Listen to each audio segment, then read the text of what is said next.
Uh, okay, so take seven.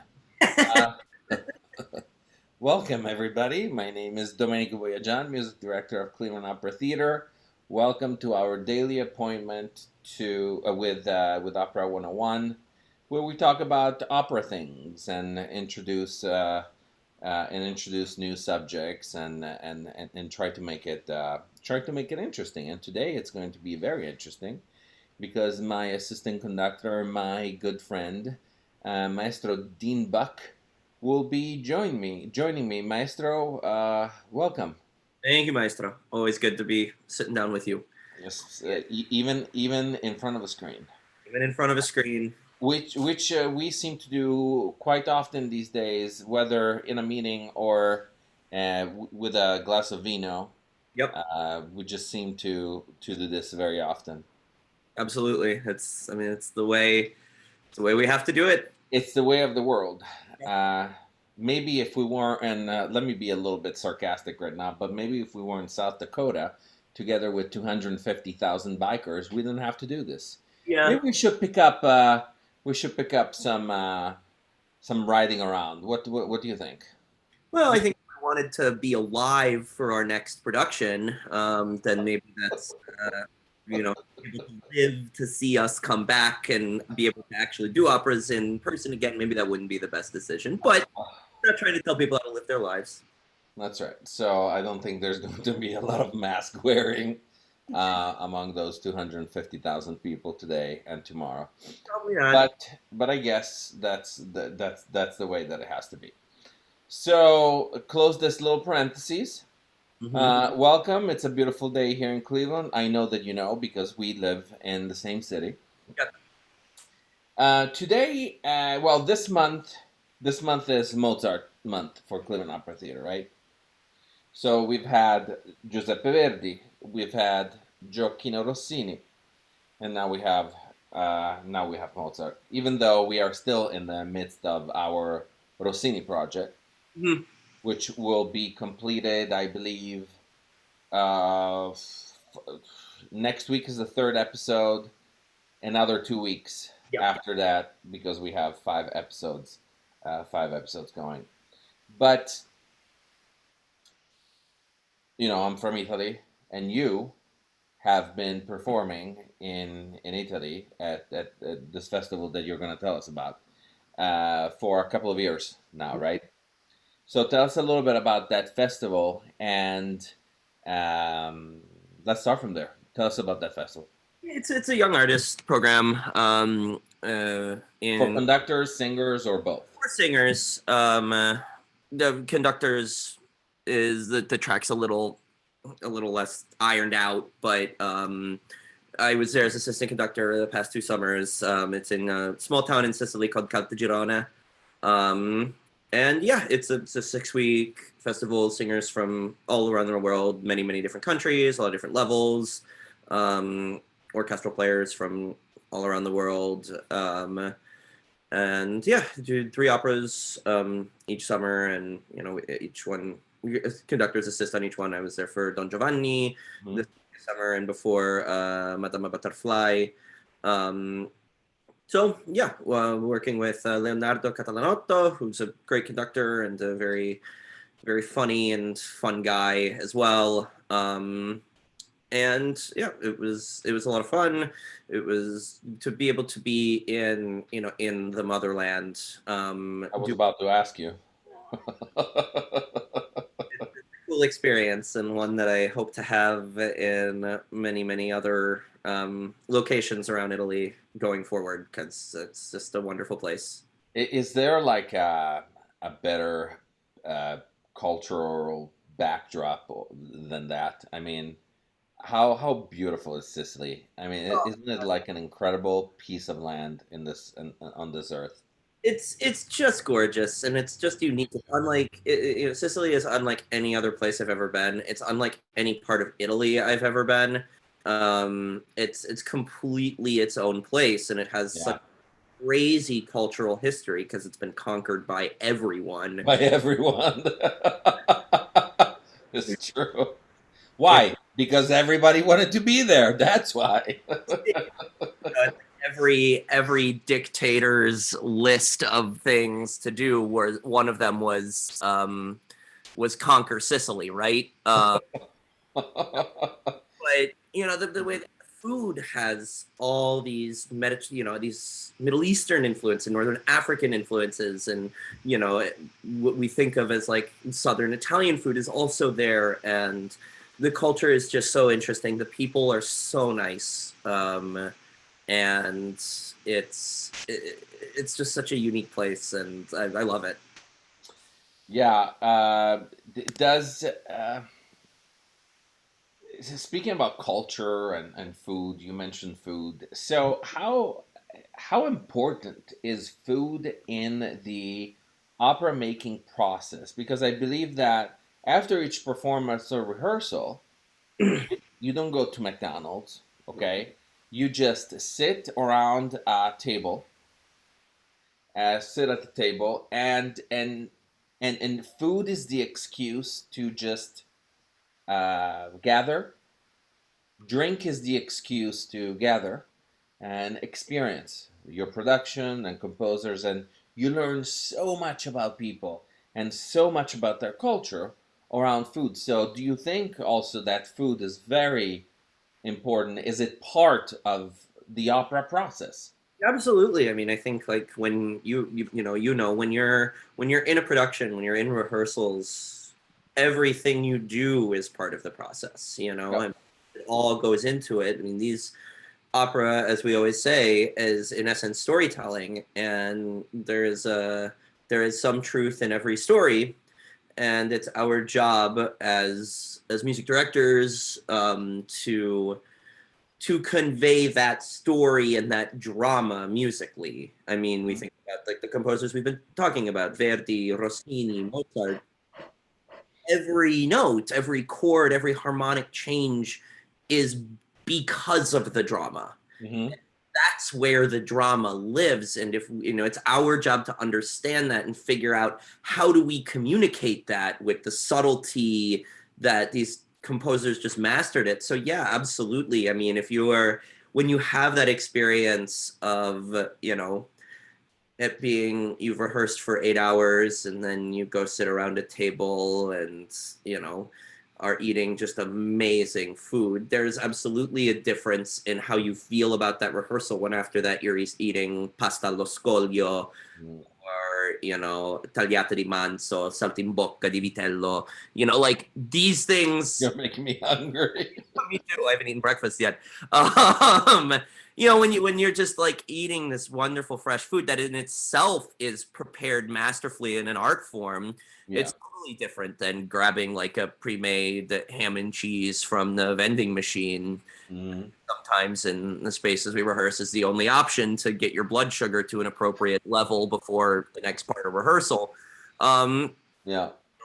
that's then that's not saying that there aren't great food options around here. I mean, we had a lot of fun at the Hofbrauhaus during Yeah. the rehearsals, but there is something really special when, especially when you're doing Italian opera, to be eating Italian food, speaking to most people in Italian, like being a part of that culture. I think does give you such an insight into what our job is with an Italian musical drama. Yeah. Yeah. Amen. And they have lemons that are the size of my head. Oh Uh, yeah. and all that fruit, that beautiful, colorful, amazing fruit. hmm And everything's so fresh. Oh, I have to plan a trip back. No, I just have to. I mean, I what's it been like for you? Because I know, like, coming from Bologna, which is I'm speaking. sorry to say, but I believe, and a few million people believe with me too, that Bologna is the Italian capital of food. I Yeah, have to say it. I'm sorry. It's not very humble of me to say, but it's okay. And I don't, but Bologna has the goods to prove it. yeah. Okay, We have to go some. the ragu, tortellini, tortelloni, all kinds of salame, prosciutti, mortadelle, the bread that we make. I can go on for days talking about food. So it's been the food part has been an incredible culture shock that I haven't gotten over to this day. And I've lived here for, well, since 2000. So Mhm. it's 20 years. Yep. It's 20 years. When I discovered that spray cheese is a thing, I was completely shocked. I cheese that is in a can, you can spray it. Oh yeah. This is out of UFO stuff, if you ask me. Okay, only the aliens were able to fit cheese inside a bottle, Yep. and you press it, and pecorino romano comes out. So Can you yeah. imagine making a matriciana and just spraying? Or you can nowadays you can 3D print it if you want, Yeah. right? Little olives, little tomato, and little capers. I think uh, you can 3D print anything. Yeah. So since it's Mozart Mouse, you did Don Giovanni there in Sicilia, right? Yes. Um, how incredible is Don Giovanni? I mean, come on. Yeah. No, I mean it's flawless. I mean the humor in that opera always From a is. drama to a comedy to irony to sarcasm to the music, which is just perfect. To three, how many? Remind me, how many bands are on stage all playing at the same time with the orchestra? Three. It's three plus the orchestra. There's four things going on, four rhythms, and four musical groups going on at the same time, and it all makes sense harmonically. I mean, come on, It's come on. incredible. I mean it is one of the. I mean there's a reason. Um, uh, there's an old saying, and I'm going to mess it up, but the point hopefully will come across. But it's like there are three things of utmost beauty in the world: the sky, the sea, and Don Giovanni. And I mean, I think when you think of opera, that score comes to mind right away. Yeah. And I mean, the influence that all of Mozart's operas had on every opera written afterwards is immense. But I mean, there is something special about Don Giovanni in that there is not a there's not a part of it. It's 3 hours long. There are parts that you don't need for the drama, but not a part ever that I'm like, we have to sit through this again. Yeah. It's flawless. It is harmonically just so advanced for the time. It is structurally perfect. Yeah, it could go on and on. Yeah. So the influence. I think I know the answer, but I want to know what your answer is. Do you think it's influence, like musical influence, or the plot, or structure, how to actually build an opera for future composers? What do you think it is? All of that, all of that. I mean, I think the way the writing for the voice is certainly kind of the jumping off point for most composers afterwards. And I mean, I talked about it in the 101 video yesterday. Like, it's some of these roles are so hard for us to find the right singer now because Mozart was writing for an individual. Like he knew this, Specific people. which is why like Don Anna, you usually have these very kind of big voice soprani singing it, but then you get to the second section of Non mi dir with all the coloratura, and it's like, oh my god, like the rest of this role was written for like the same type of singer you'd imagine to sing Contessa, and then you get to this coloratura, and you're like, whoa, what's going on here? And I think those challenges are so much fun to deal with and to figure out and dig into, like, okay, what was this person's voice like that Orsai Chi l'onore and Non mi dir were written for the same person? Hmm. like that's just fascinating, and it Hmm. reminds me a lot of Violetta in Traviata because you have Sempre Libera That's and right. And at the end, the end, and it's like yes, sir. you know, and I think like kind of opening up this kind of Pandora's box of like pushing singers to a higher level of technique and more demanding. And obviously Rossini took this to a whole other level. But I feel like Mozart did that. Mozart's ensemble writing is the basis for all ensemble writing after. If it's Rossini or if it's Wagner, you can find like total influence from Mozart's ensemble writing. Like that, he just redefined what an operatic ensemble is with like the finale, the sestetti that you see in Giovanni and Così, in all of these operas, and yeah, and dramatically, I mean, the pacing, the way that the drama is conveyed through music, the way the orchestration, the way the harmony influences it, the use of double entendre in the libretti, especially those by De Ponte. Like every aspect of this, I think, is still kind of the foundation of how opera is composed. Hmm.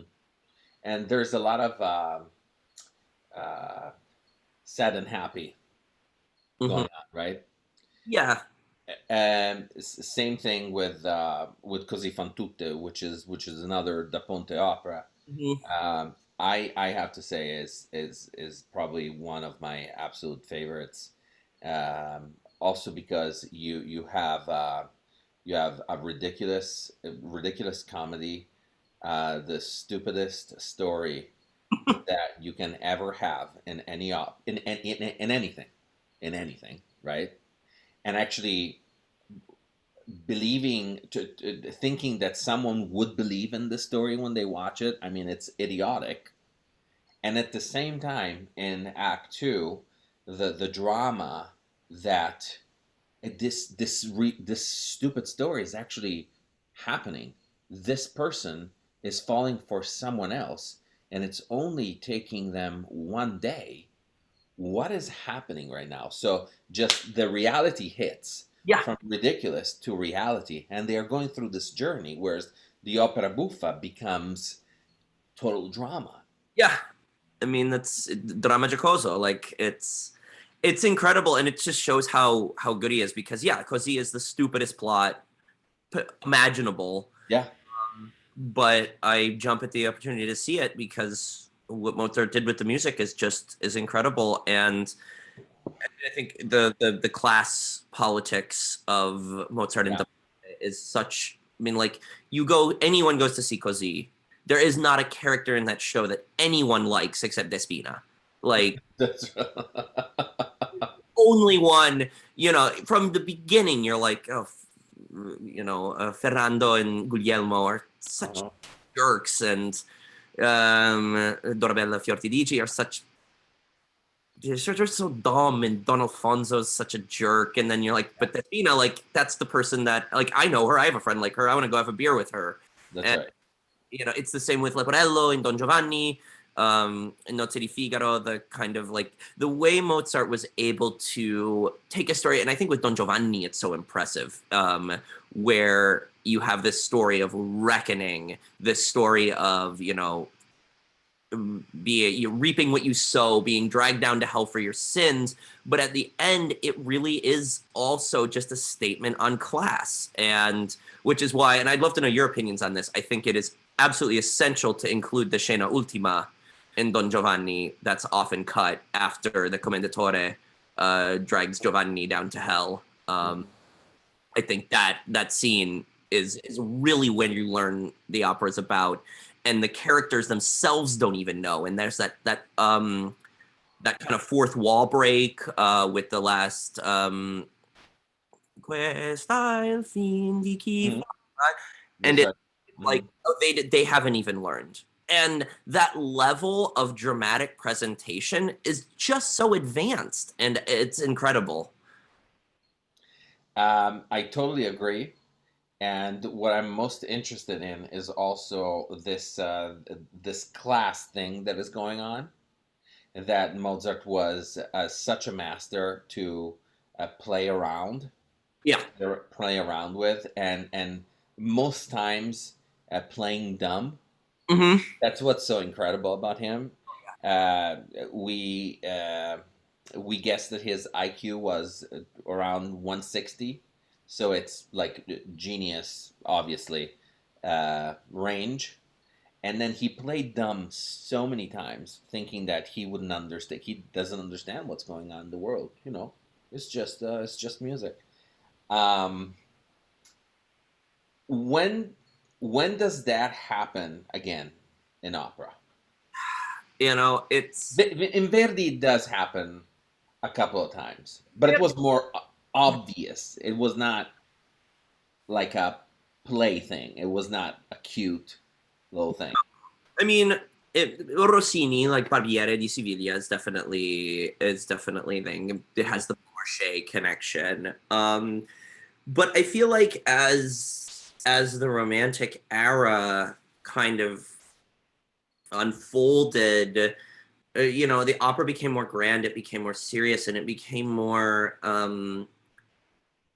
removed from From every reality, right? from reality. Yeah, and that's not to say it's bad, but something like Lucia di Lammermoor or Lucrezia Borgia, like the amazing Donizetti dramas, which are just such incredible pieces, don't have the same relatability as say Nozze di Figaro.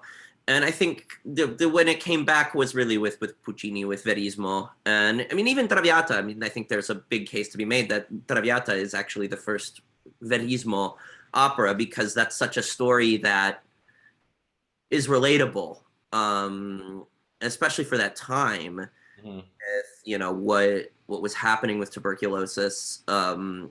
I feel like once you get to that era, when you have things like Traviata and then Bohème, Butterfly, um, Tosca. I mean, how relevant is Tosca nowadays? You look at things going on in our world and Oh like yeah. Oh, absolutely, secret police in terror absolutely. artists. Like, I mean, it's still it's Church and religion being involved. yeah, Um, trying to escape. yeah. Um, what else? I mean, it's so relevant today. So that's why it's a little funny I know. when we get to actually answer the question why is opera relevant today? I don't understand the meaning of that question. I mean, why are movies relevant today? Right. I mean, it's like, yeah, No, I mean, you know, um, why are books relevant today? It just makes no sense. why is Shakespeare relevant today, or why is Monet relevant today? And it's like, well, you read the Hamlet or King Lear, or you look at the water lilies, and you understand. It's Yeah, like Monet's water lilies are not amazing because they remind us of water lilies we see. It's because we get to see someone show us a layer beyond what's there.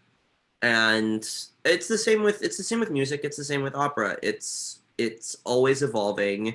You know, they authors get the luxury of having what they wrote printed hmm, exactly like they wanted, and you can read the book and you yeah, read it exactly like they want.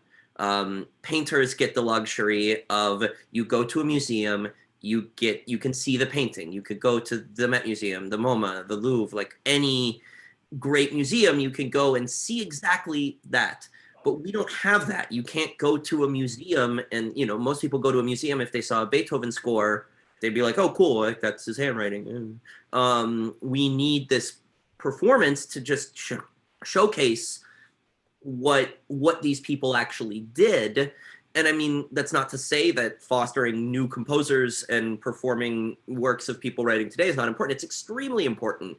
But all of these stories, there's so much truth in all of them, uh, hmm, that we continue. It's the same with Shakespeare. Like you read any Shakespeare play, you're like, there is there's a lot of truth in this that is still relevant, and it's the same with a Verdi opera or a Beethoven symphony. It's always, there's always something there, and I would say it's the same with like a John Coltrane record or a Duke Ellington piece. Music has a way. Great music has a way of transcending the time in which it was written. That's right. I mean, I guess if you know something about it, everything becomes relevant. Mm-hmm. If you know nothing about it, it's irrelevant to you. Mm-hmm. Or if you don't give it a chance, if you approach, I think that's the biggest thing is like if you with a preconception of like this is gonna be boring, it's probably gonna be boring. But most people, I mean, we've all had friends that we've taken to the opera for the first time, and they're like, "Oh my god, this is awesome! How have I not like been going to operas? Why did I think they were stupid and dumb and boring? This is amazing! It's great music, it's great acting, it's great stories. Like it's multimedia. Like it's the original multimedia art form." That's right. So this reminds me of the meaning of fake news. Yeah. Fake news does not lie on the responsibility. It also lies, obviously, in the responsibility of the person that is putting it out there. But it's mostly your responsibility to do your homework and actually find out what it is that it's going on. Absolutely. Because, if you're just a puppet and you say yes and you believe everything that is thrown at you, especially in 2020, then it's no one else's fault but yours. Yeah. Yeah. Right. So let's go back to John Giovanni. Well, have you been to Venice? Yes. Once. Once. In one of these trips, right? Yeah. Okay. So Don Giovanni is supposedly, not really, but it's Casanova, right? Yeah. Casanova, who lived in Venice, and it was this great. At least history depicts him as this great lover. He was always going after women, and he didn't care about anything else. But I read a couple of biographies about Casanova, and he is actually one of my great heroes, believe it or not. He knew all the ladies that he was in love with. He actually was in love with each and every one of them. He just remembers everything that they did together, everything that they ate together. He was also a politician. He was a musician. He was a poet. He was an impresario. Did I mention musician? He was actually a musician as well. He was a writer. I mean, an incredible person and personality. Okay, so when Casanova was at the premiere of Don Giovanni, and I believe the premiere was in Prague, if I'm not mistaken, he hated it. He absolutely hated it. This is not me. This is ridiculous. I don't like it. But obviously, it had nothing to do with the music. It had to do more of the depiction of himself. So since you know Don Giovanni, since you know Casanova, since you've been to Venice, when you are in Venice, can't you just feel this dude like escaping from jail, ending up on the rooftop of the court and just jumping from one rooftop to another to escape the authorities, or going from a house to another to just meet someone else? How magical is that city? It's incredible. I think it's one of the most magical cities in the world. Absolutely. And, I think of like what I think of when I think of things like that is in all of these places, and I think beautiful European cities always make me think of this. For each crazy story that we know, how many are there that we don't know, and how many are those? Because the ones that we don't know about were probably the ones done by people smart enough to not get caught doing it. That's right. The ones that we know about are probably just the tip of the iceberg, and there were probably a bunch of guys who are like, that Casanova idiot thinks he's like cool and all. He's like the coolest one of us. I mean, Yeah.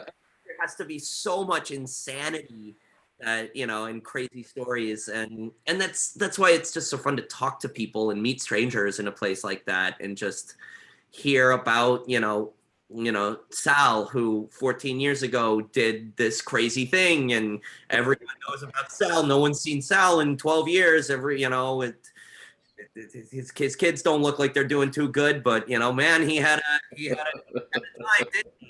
Stuff like that. That it's just like these intersections, these people that you meet just for one night and tell your life story to, and they tell your life story to, and then you don't even know their name. Those sorts of things, and I feel like in cities like that, you can have that experience all the time. Hmm. Yeah, you are right. You are right. I want to play two games with you. All right. So the first one is less of a game. The second one is a game. So the first one, I would like us to go through the beginning of opera until the end of opera. The end of opera meaning today. Today, just because tomorrow didn't happen yet. Yeah. And just place a name from the beginning. A name that those games that kids play where there's a dot dot dot dot dot dot. It's not a continuous line. You're the one that has to draw or imagine that continuous line, but there's only a dot, and the dot being heads of composers. Okay. So let's start right at the beginning, or let's start from Monteverdi. All right. And give me a name after 50 years, 100 years that you think that dot should be, that head should be. So if Monteverdi is first, and we have to create an arch, that's what us conductors do, right? We always build that arch, whether it's a small phrase or an entire opera from beginning to the end. Right now is the zoom out version of that arch. First head, little bubble head, is Monteverdi. Now it's continuing. What's the next one? I guess the first one that comes to mind would be Rameau. Good choice. Good choice. Next one. You take a turn, or is it just me doing this? No, it's just you. Okay. Lully. Okay. The guy that killed himself by stabbing his own foot. Yeah, exactly. He didn't do it on purpose, by the way, people listening. He didn't do it on purpose. He was conducting. Because at that time, instead of conducting like this, they were beating the beat on the podium, I guess. And he accidentally stabbed his own foot. And after infection, after a few days, he unfortunately passed away. That's next. Handel, definitely. Handel, okay. After Handel, I would say most likely Gluck. Oh, okay. Good. Then you get to Mozart. Unless am I missing someone really important? No, I'm thinking if there is someone right before, right after, or instead of. Yeah. So but you can't do an instead of with Mozart. I mean, no. There's no one else. There's no Salieri. There's just no one else. No, I mean, if you're talking about like the symphonies, you would have to put Haydn before Mozart, but of course, like we don't really do. After Mozart, I would say kind of congruently, you have got Rossini and then Weber. Oh. Because Weber, I think you have to keep Weber in there because Weber's influence on Wagner was just immense. Okay. So is the phrase splitting? It might be, yes. Well, counterpoint. Are we doing counterpoint right now? yes. Rossini's the Cantus Firmus, and it's or tritone endpoints, and so yeah, it's always fun to talk to someone with a brain. Believe me. Yes, it's always fun. Okay, let's continue. Rossini and Weber, and then the Rossini track you get. Well, let's keep them the same. They're just two congruent points on the thing. Obviously Donizetti, Bellini, and yeah, but those are kind of close, right? They're kind of close, but I don't think you would have had Verdi do what Verdi did without Bellini, especially. Well, yeah, but Donizetti is a huge part in Verdi's. I know both of them. I think are so important to shaping what Verdi was able to do that you can't leave them out. And at the same time, you've got Massenet and Bizet. Um, Yeah, but you see, we are adding too many dots on the same trajectory. yes, but I It, mean, it's a tough game. That's why it's tough. that's why it's You tough. you have to leave someone out. You You have to. just Well, have. we're leaving out a ton of people. But you have Rossini, Donizetti, you have Massenet and Bizet, and the reason is because you get to Verdi. Obviously, Verdi is a huge point. Wagner is a huge point. Yeah, Puccini, big point. yeah, And then when you get to 20th century, you have to include. I think even though he only wrote out one opera, Debussy, and alas. Peleas, and you would not have that Peleas without Bizet and Yeah. you also okay. So we get to Debussy, 20th century. I think then you have to have Berg and Stravinsky. Uh, Mm, once you get there, it kind of divulges because then you kind of have composers who are writing things where it's like, what is this an opera in the true sense? mm. Uh, you know, Gershwin. Yeah, Uh, that's right. you have Gershwin wrote some incredible music, man. wrote incredible music, and then you also have to address how many composers would have written operas that were amazing if they were allowed to. And mostly speaking of composers of color, like Yeah, if Duke Ellington, as a black man in the early part of the 20th century, had the means to write an opera, it probably would have been just incredible. And you have like William Grant Still, the work of him, Scott Doplin's Treemonisha, which is a fantastic piece. So a lot of this, when you get into the 20th century, I think we have a little more ability to scrutinize what could have been yeah, if you know socio-political climate was better. Like how many great female composers would have written that's in right. operas, but of the ones that we have, that have made it into the, for better or worse, canon. Mm, We have, you've got like Porgy and Bess, you have Ligeti, his Le Grand Macabre, and then you get to kind of John Adams. I think was a big force in opera, and definitely Sarajevo. yeah, Uh, that's right. her work is just That's right. incredible, and like what a way the to blend both kind of pushing the envelope and making things experimental and new while also having such great melodies, such great traditional musicality. Like she is just a really fantastic composer. So I think definitely going to be remembered as a staple in the operatic tradition. Thomas Otis also, and again, this game is just turning into me listing composers and saying, sorry to completely derail your game. No, it's okay. This is what music does. I It know. starts with one theme, and you end up with a coda that sometimes has something to do with the theme. Other times, it's just the regurgitation of music from the past. So it's totally okay. This is it's the secret of music, I guess. So no, it turned actually in a lesson in a quick lesson in music history. That's what it turned into. And I think we you made it a lot more interesting than my stupid little game. So thank you.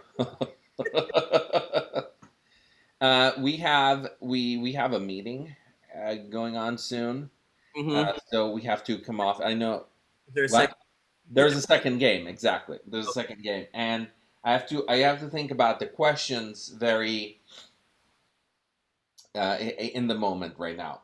Okay. So I want to play Desert Island with you. Oh Okay. God. Um, and on this desert island, Yeah. I would like you to bring one drink, one food, okay, one dead soprano, one symphony, and the libretto to an opera. Okay, cool.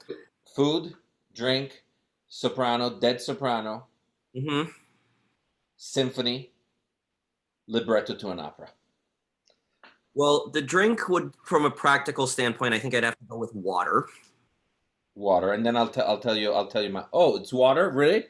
Well, yeah, I wouldn't survive much if I didn't have water, and if it's a desert island, you don't know if there's a water source there. Yeah, but let's say that there's a beautiful fountain Okay, that if someone built. if water's taken care of, then then I would say coffee. Ah, you're right. Ugh.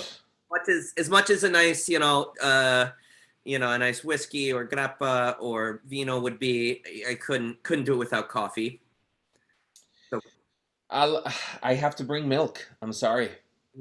I can't. Yeah, I don't do well. No, because I'm gonna learn how to make mozzarella, cheese. Oh, nice. That's a I'm good. gonna I'm gonna drink milk, and somehow I'm gonna find beans on that. I'm gonna invent coffee with other beans. I don't Mhm. know how, but I can't stay without anything that has to do with milk. I'm sorry. So that's your choice. Food? Food. Let me think this. It's so serious. I'm gonna go with ragu, Good choice. because if it's a desert island, Mhm. there's definitely the chance of me being able to catch fish around. So, I'll have the fish taken care of, and with ragu, you get, maybe if you get sick of it, you can maybe just cook the beef or just cook the pork, and you've got options. This is like we're taking it to the next level, man. Usually this game lasts for 5 seconds, but this is gonna last like 10 minutes. Dead soprano. Uh-huh. Yes. This was it was handed to you, but I thought if you had a more like a different answer, but I kind of knew No. that was coming. For me, the same. Symphony. It's difficult. It's difficult. Think about it. I'm gonna go with Mahler 2. Really, Yep. that one symphony has to be Mahler too. Mahler 2 for me. Okay. For you? I'm sorry. I have to give an obvious one. Fine. I mean, it's I hate these games. I do too. I despise them. I hate these games. It's the Brahms 3. Yeah. Let's go with Brahms 3. I mean, it's I a mean, bad. you're leaving out Haydn. You're leaving out Yeah, I know. all these people. Yep. Why did you let me do this game? Okay. Last one libretto. This is interesting. Um, It's tough though. it's tough, but I as much as it is, Please don't say it. I have to do Bohem. Oh, I knew it. I knew it. It's so good though. It's so perfect. If considering this, I'm probably going to die on this island, right? If I'm on a desert island, I'm not going to make it off. So Uh, read one thing before I die, it's probably going to be sono andati, fingevo di dormire, perché voglio con te restare, etc., etc. Like that's what do you want to read before you die, other than that? I have goosebumps right now just thinking about it. That beginning, that whole beginning scene where Rodolfo and Marcello are playing around, Yep. uh, and how they are playing with words and making stuff up and just having fun in a poetic language in poetry. It's so incredible. It's so incredible on so many levels. I mean, it's yeah. I'm trying to think. Okay, give me worst libretto that you have ever encountered in your life. Oh, I have one. Like horrible, horrible. For me, the Tenderland is just very, very poorly written libretto. I have L'Amico Fritz, Mascagni. Yeah, see, I don't know that one. I've never really looked at it. And I'm the music is so beautiful. course it's Mascagni. Um, Wow, the music is incredible. And then you have the love scene when he tells her, I love you. And she says, I love you. And then he says, no, I love you. And then she says, I love you. And it never stops. And who cares? yeah. Cares? It doesn't exist. This is what it does not exist in real life.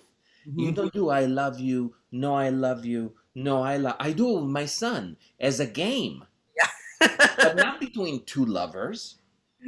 What happens in real life is io voglio la tua bocca, io See. voglio le tue carezze, right? Not I love you, I love you, I love you, I love you, right? Mhm. So L'Amico Fritz, everybody listening to us, I think we forgot for the past 30 minutes that people are listening. So so hopefully we didn't say anything embarrassing. What'd you say? Said if we had forgotten that the people were listening, it would have devolved into crazier topics. So and usually I hope I don't embarrass myself when I say things. Anyway, only time will tell. Yes. Music history in this case. My friend Maestro, it was a pleasure to have you. All right. Uh, I will see you in about 25 minutes at our meeting. Yep. You are an incredible person. I love being around you. You are an intelligent guy that enjoys life, and you always have something interesting to say. It doesn't matter whether we talk at noon or at midnight, it's always something new. And uh, I'm glad to know you, my friend. As and same goes. It's an honor, man. It's always fun. I always learn a lot from you. We always have a good time. We always discover new things together, and it's super, super, super thankful to have you as a friend. Do you see how we did it? It was not, I love you, I love you, I love you. No, it's something a little bit more interesting than that, even though the concept is the same, No, right? io non vorrei la tua bocca, ma Ma le mie carezze. sì, certo. Ma le mie carezze. Ma cazzarola. Anyway, only Italiani understand cazzarola. Dai, a dopo. Ciao maestro, grazie, eh. Certo, maestro, grazie a te. Grazie. Ciao, ciao, ciao.